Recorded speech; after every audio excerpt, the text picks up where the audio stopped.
आज बहुत पावन दिन पर मुझे आपसे मन की बात करने का अवसर मिला है। आज चैत्र माह के शुक्ल पक्ष की प्रतिपदा तिथि है। आज से चैत्र नवरात्र की शुरुआत हो रही है। आज से भारतीय नववर्ष का भी आरंभ हो रहा है।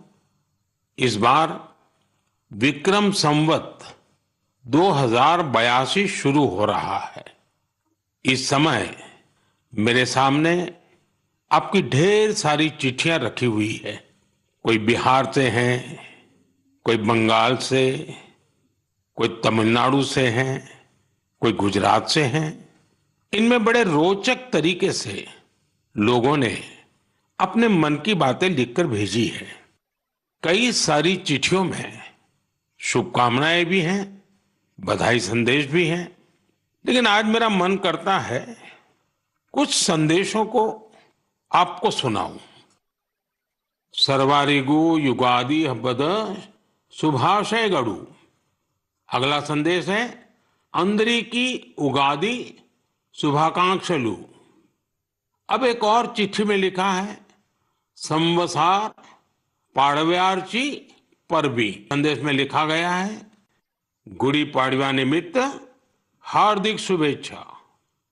हमारे एक साथी ने लिखा है एल्ला वरक्कुम विशु आशम शगल। एक और संदेश है इनिये पुथांडु नल्लवाल थुक्कल। साथियों, आप ये तो समझ गए होंगे कि अलग अलग भाषाओं में भेजे गए संदेश हैं, लेकिन क्या आप इसकी वजह जानते हैं? यही तो वो खास बात है जो आज मुझे आपसे साझा करनी है। हमारे देश के अलग अलग राज्यों में आज और अगले कुछ दिनों में नववर्ष शुरू हो रहे हैं और ये सभी संदेश नववर्ष और विभिन्न पर्वों की बधाइयों के हैं।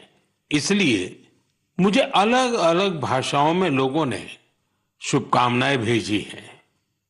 साथियों, आज कर्नाटका में, आंध्र प्रदेश, तेलंगाना में उगादी का पर्व बहुत धूमधाम से मनाया जा रहा है। आज ही महाराष्ट्र में गुड़ी पड़वा मनाया जा रहा है। विविधता भरे हमारे देश में अलग अलग राज्यों में अगले कुछ दिन में असम में रोंगाली बिहू, बंगाल में पोइला बोईशाख, कश्मीर में नवरेह का उत्सव मनाया जाएगा। इसी तरह 13 से 15 अप्रैल के बीच देश के अलग अलग हिस्सों में त्योहारों की जबरदस्त धूम दिखेगी। इसे लेकर भी उत्साह का माहौल है और ईद का त्योहार तो आ ही रहा है।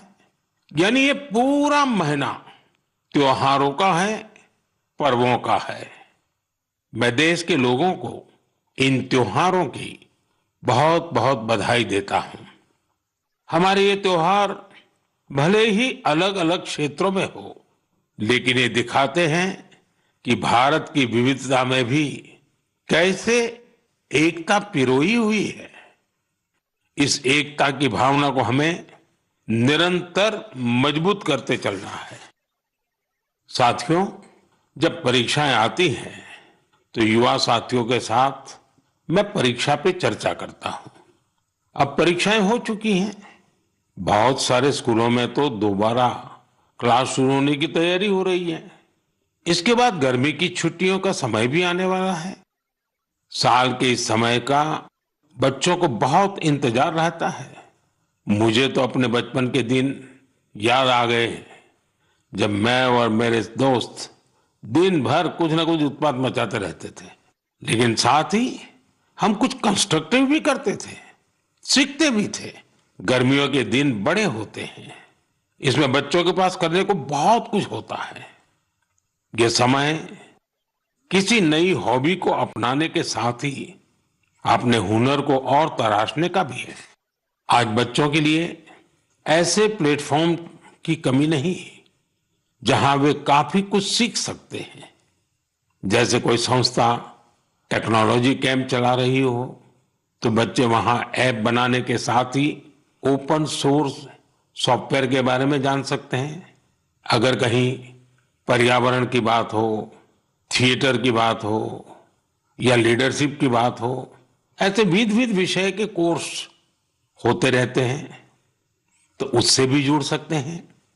ऐसे कई स्कूल हैं जो स्पीच या तो ड्रामा सिखाते हैं, ये बच्चों को बहुत काम आते हैं।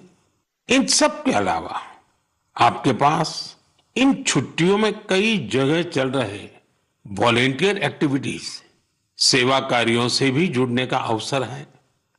ऐसे कार्यक्रमों को लेकर मेरा एक विशेष आग्रह है। अगर कोई संगठन, कोई स्कूल या सामाजिक संस्थाएं या तो फिर साइंस सेंटर ऐसी समर एक्टिविटीज करवा रहे हो, तो इसे हैशटैग माई हॉलीडेज के साथ जरूर शेयर करें। इससे देश भर के बच्चे और उनके माता पिता को इनके बारे में आसानी से जानकारी मिल सकेगी।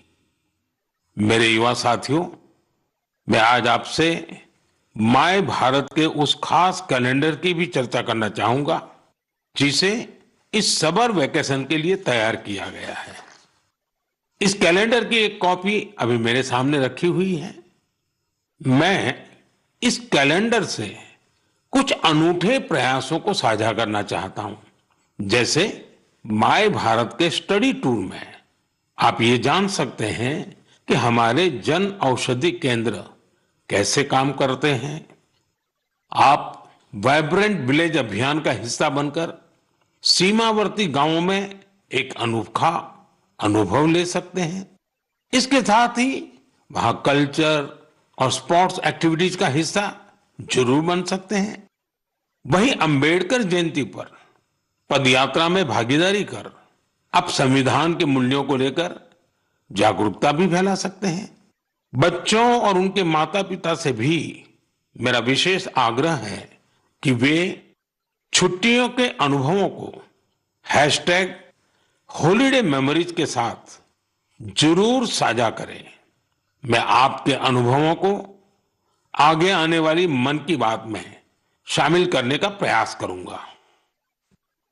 मेरे प्यारे देशवासियों, गर्मी का मौसम शुरू होते ही शहर शहर, गांव गांव पानी बचाने की तैयारियां भी शुरू हो जाती हैं। अनेक राज्यों में वाटर हार्वेस्टिंग से जुड़े कामों ने, जल संरक्षण से जुड़े कामों ने नई तेजी पकड़ी है। जल शक्ति मंत्रालय और अलग अलग स्वयंसेवी संस्थाएं इस दिशा में काम कर रही हैं। देश में हजारों कृत्रिम तालाब, check dam, borewell recharge, community soak pit का निर्माण हो रहा है। हर साल की तरह इस बार भी कैच द रेन अभियान के लिए कमर कस ली गई है। ये अभियान भी सरकार का नहीं बल्कि समाज का है, जनता जनार्दन का है। जल संरक्षण से ज्यादा लोगों को जोड़ने के लिए जल संचय जन भागीदारी अभियान भी चलाया जा रहा है। प्रयास यही है कि जो प्राकृतिक संसाधन हमें मिले हैं उसे हमें अगली पीढ़ी तक सही सलामत पहुंचाना है। साथियों, बारिश की बूंदों को संरक्षित करके हम बहुत सारा पानी बर्बाद होने से बचा सकते हैं। पिछले कुछ सालों में इस अभियान के तहत देश के कई हिस्सों में जल संरक्षण के अभूतपूर्व कार्य हुए हैं। मैं आपको एक दिलचस्प आंकड़ा देता हूं। पिछले 7-8 साल में नए बने टैंक, पॉन्ड और अन्य वाटर रिचार्ज स्ट्रक्चर से 11 बिलियन क्यूबिक मीटर, उससे भी ज्यादा पानी का संरक्षण हुआ है। अब आप सोचेंगे कि 11 बिलियन क्यूबिक मीटर पानी कितना पानी होता है। साथियों, भाखड़ा नांगल बांध में जो पानी जमा होता है उसकी तस्वीरें तो आपने जरूर देखी होगी। ये पानी गोविंद सागर झील का निर्माण करता है। इस झील की लंबाई ही 90 किलोमीटर से ज्यादा है। इस झील में भी 9-10 बिलियन क्यूबिक मीटर से ज्यादा पानी संरक्षित नहीं हो सकता है। सिर्फ 9-10 बिलियन क्यूबिक मीटर।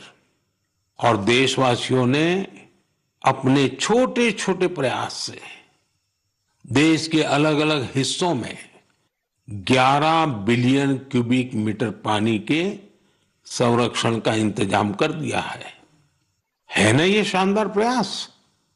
साथियों, इस दिशा में कर्नाटका के गडक जिले के लोगों ने भी मिसाल कायम की है। कुछ साल पहले यहां के 2 गांवों की झीलें पूरी तरह सूख गई। एक समय ऐसा भी आया जब वहां पशुओं के पीने के लिए भी पानी नहीं बचा। धीरे धीरे झील घास फूस और झाड़ियों से भर गई। लेकिन गांव के कुछ लोगों ने झील को पुनर्जीवित करने का फैसला किया, काम में जुट गए। और कहते हैं ना, जहां चाह वहां राह। गांव के लोगों के प्रयास देखकर आसपास की सामाजिक संस्थाएं भी उनसे जुड़ गई। सब लोगों ने मिलकर कचरा और कीचड़ साफ किया और कुछ समय बाद झील वाली जगह बिल्कुल साफ हो गई। अब लोगों को इंतजार है बारिश के मौसम का। वाकई ये कैच द रेन अभियान का शानदार उदाहरण है। साथियों, आप भी सामुदायिक स्तर पर ऐसे प्रयासों से जुड़ सकते हैं। इस जन आंदोलन को आगे बढ़ाने के लिए आप अभी से योजना जरूर बनाइए। और आपको एक और बात याद रखनी है, हो सके तो गर्मियों में अपने घर के आगे मटके में ठंडा जल जरूर रखिए। घर की छत पर या बरामदे में भी पक्षियों के लिए पानी रखिए। देखिएगा, ये पुण्य कार्य करके आपको कितना अच्छा लगेगा। साथियों, मन की बात में अब बात हौसलों के उड़ान की, चुनौतियों के बावजूद जज्बा दिखाने की। कुछ ही दिन पहले संपन्न हुए खेलो इंडिया पैरा गेम्स में एक बार फिर खिलाड़ियों ने अपनी लगन और प्रतिभा से सबको हैरान कर दिया। इस बार पहले से ज्यादा खिलाड़ियों ने इन खेलों में हिस्सा लिया। इससे पता चलता है कि पैरा स्पोर्ट्स कितना पॉपुलर हो रहा है। मैं खेलो इंडिया पैरा गेम्स में हिस्सा लेने वाले सभी खिलाड़ियों को उनके शानदार प्रयासों के लिए बधाई देता हूं। हरियाणा, तमिलनाडु और यूपी के खिलाड़ियों को पहला, दूसरा और तीसरा स्थान हासिल करने के लिए शुभकामनाएं देता हूं। इन खेलों के दौरान हमारे दिव्यांग खिलाड़ियों ने 18 राष्ट्रीय रिकॉर्ड भी बनाए, जिनमें से 12 तो हमारी महिला खिलाड़ियों के नाम रहे।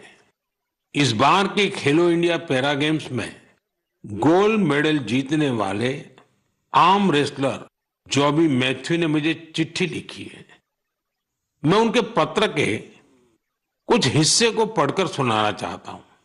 उन्होंने लिखा है, मेडल जीतना बहुत खास होता है, लेकिन हमारा संघर्ष सिर्फ पोडियम पर खड़े होने तक सीमित नहीं है। हम हर रोज एक लड़ाई लड़ते हैं। जीवन कई तरीके से हमारी परीक्षा लेता है।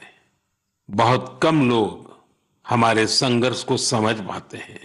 इसके बावजूद हम साहस के साथ आगे बढ़ते हैं। हम अपने सपनों को पूरा करने में जुटते हैं।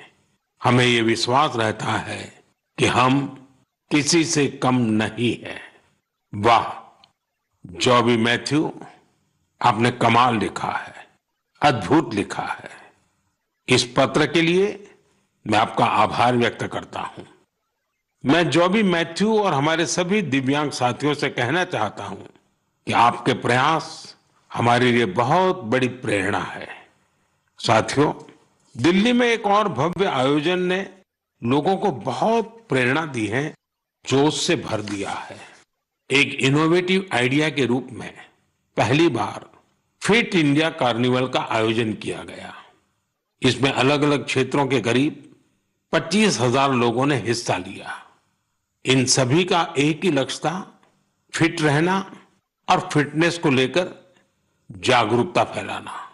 इस आयोजन में शामिल लोगों को उनके स्वास्थ्य के साथ साथ पोषण से जुड़ी जानकारियां भी मिली।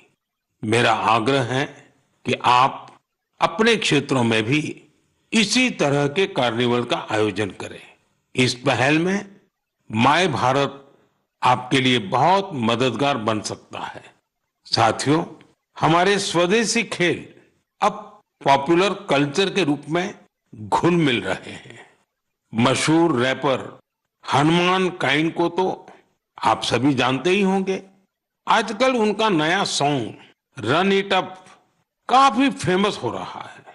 इसमें कलारियापट्टू, गतका और थांगता जैसी हमारी पारंपरिक मार्शल आर्ट्स को शामिल किया गया है। मैं हनुमान काइंड को बधाई देता हूं कि उनके प्रयास से हमारी पारंपरिक मार्शल आर्ट्स के बारे में दुनिया के लोग जान पा रहे हैं। मेरे प्यारे देशवासियों, हर महीने मुझे माय गॉव और नमो ऐप पर आपके ढेरों संदेश मिलते हैं। कई संदेश मेरे मन को छू लेते हैं तो कुछ गर्व से भर देते हैं। कई बार तो इन संदेशों में हमारी संस्कृति और परंपराओं के बारे में अनोखी जानकारी मिलती है। इस बार जिस संदेश ने मेरा ध्यान खींचा उसे मैं आपसे साझा करना चाहता हूं।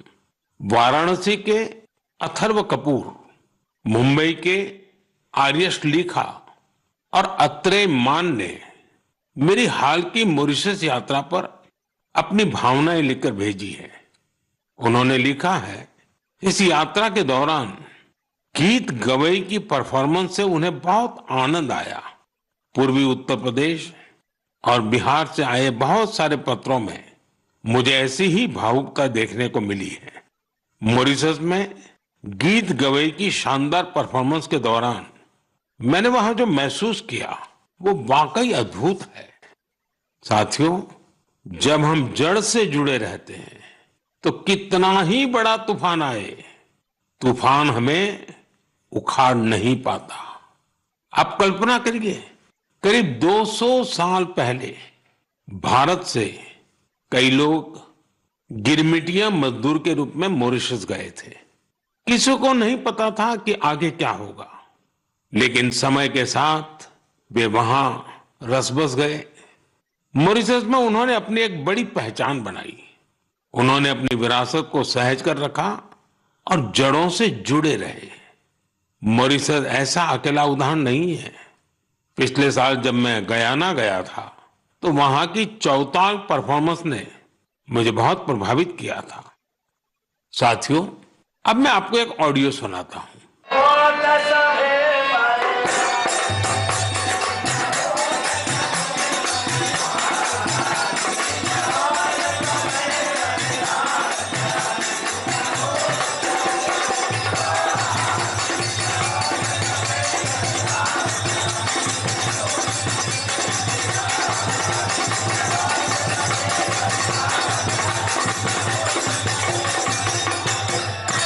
आप जरूर सोच रहे होंगे कि ये तो हमारे देश के किसी हिस्से की बात है, लेकिन आपको यह जानकर हैरानी होगी कि इसका संबंध फिजी से है। यह फिजी का बहुत ही लोकप्रिय फगवा चौताल है। ये गीत और संगीत हर किसी में जोश भर देता है। मैं आपको एक और ऑडियो सुनाता हूं।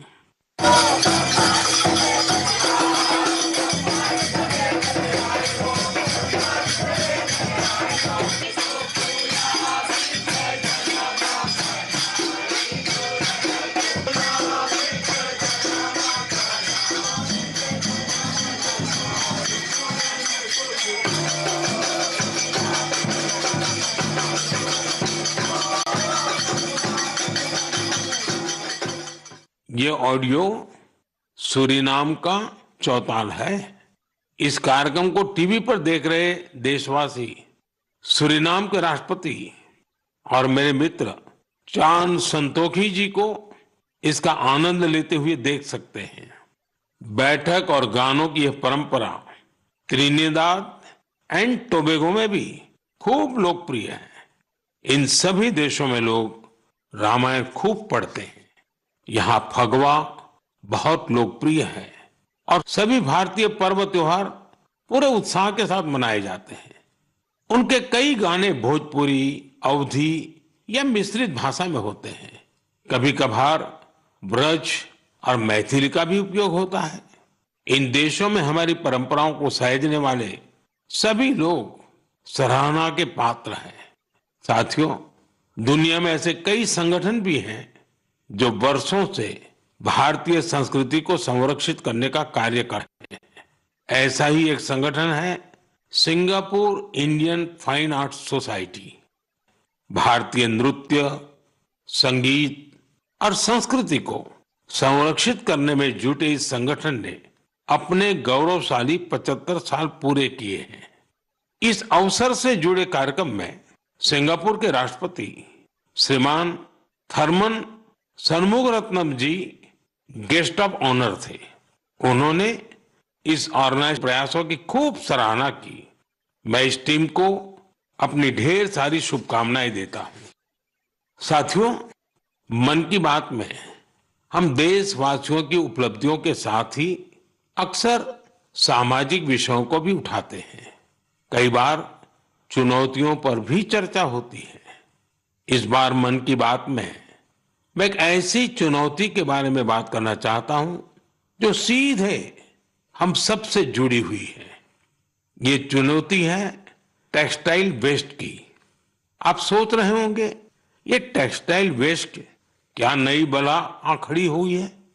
दरअसल टेक्सटाइल वेस्ट पूरी दुनिया के लिए नई चिंता की एक बड़ी वजह बन गया है। आजकल दुनिया भर में पुराने कपड़ों को जल्द से जल्द हटाकर नए कपड़े लेने का चलन बढ़ रहा है। क्या आपने सोचा है कि जो पुराने कपड़े आप पहनना छोड़ देते हैं उनका क्या होता है? यही टेक्सटाइल वेस्ट बन जाता है। इस विषय में बहुत सारी ग्लोबल रिसर्च हो रही है।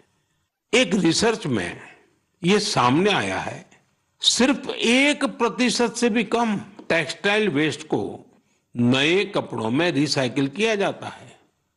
1% से भी कम।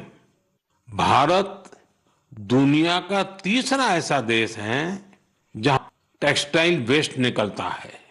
यानी चुनौती हमारे सामने भी बहुत बड़ी है। लेकिन मुझे खुशी है कि हमारे देश में इस चुनौती से निपटने के लिए कई सराहनीय प्रयास किए जा रहे हैं। कई भारतीय स्टार्टअप्स ने टेक्सटाइल रिकवरी फैसिलिटीज पर काम शुरू किया है। कई ऐसी टीमें हैं जो कचरा बीनने वाले हमारे भाई बहनों के सशक्तिकरण के लिए भी काम कर रही हैं। कई युवा साथी सस्टेनेबल फैशन के प्रयासों में जुड़े हैं। वे पुराने कपड़ों और जूते चप्पलों को रिसाइकल कर जरूरतमंदों तक पहुंचाते हैं। टेक्सटाइल वेस्ट से सजावट की चीजें, हैंडबैग, स्टेशनरी और खिलौने जैसी कई वस्तुएं बनाई जा रही हैं। कई संस्थाएं आजकल सर्कुलर फैशन ब्रांड को पॉपुलर बनाने में जुटे। नए नए रेंटल प्लेटफॉर्म भी खुल रहे हैं जहां डिजाइनर कपड़े किराए पर मिल जाते हैं। कुछ संस्थाएं पुराने कपड़े लेकर उसे दोबारा उपयोग करने लायक बनाती हैं और गरीबों तक पहुंचाती हैं। साथियों, टेक्सटाइल वेस्ट से निपटने में कुछ शहर भी अपनी नई पहचान बना रहे हैं। हरियाणा का पानीपत टेक्सटाइल रिसाइकलिंग के ग्लोबल हब के रूप में उभर रहा है। बेंगलुरु भी इनोवेटिव टेक्स सॉल्यूशंस से अपनी एक अलग पहचान बना रहा है। यहां आधे से ज्यादा टेक्सटाइल वेस्ट को जमा किया जाता है, जो हमारे दूसरे शहरों के लिए भी एक मिसाल है।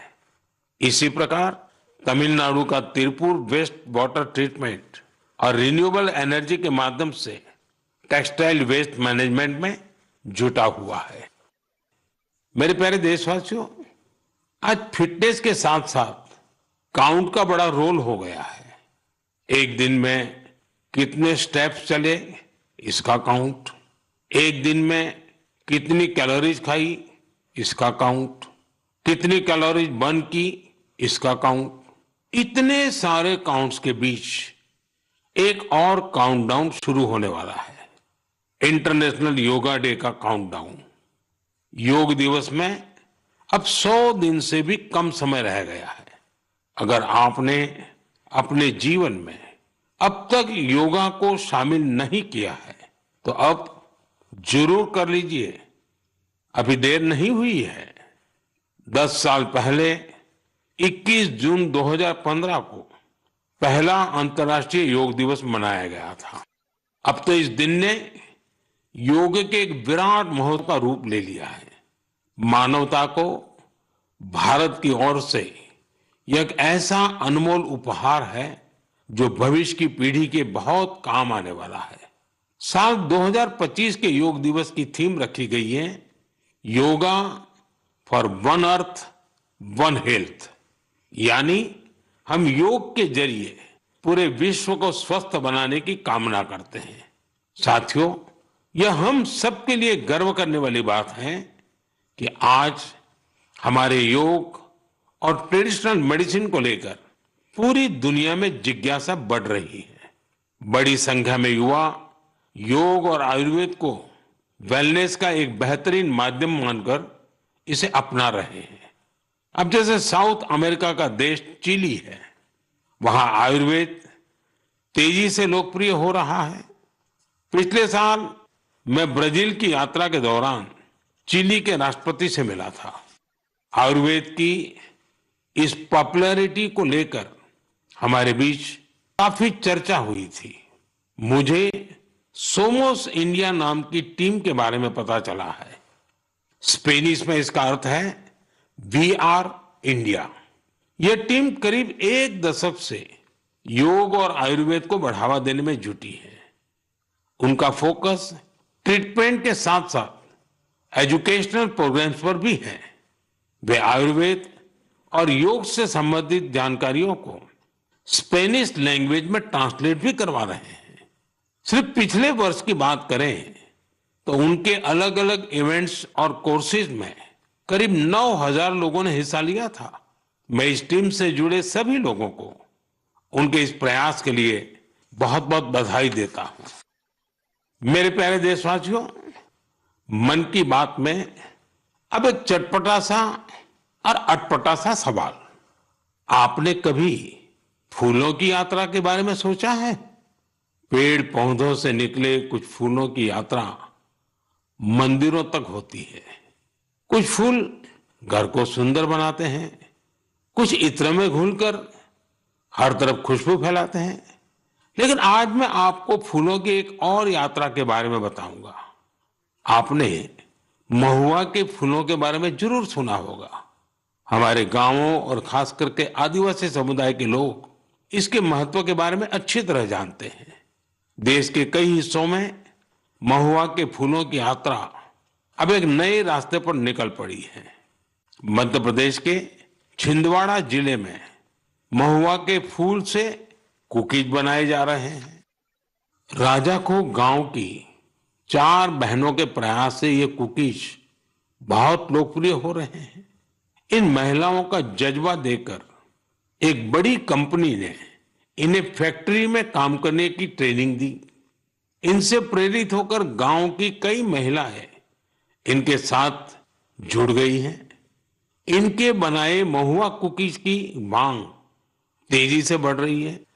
तेलंगाना के आदिलाबाद जिले में भी 2 बहनों ने महुआ के फूलों से नया एक्सपेरिमेंट किया है।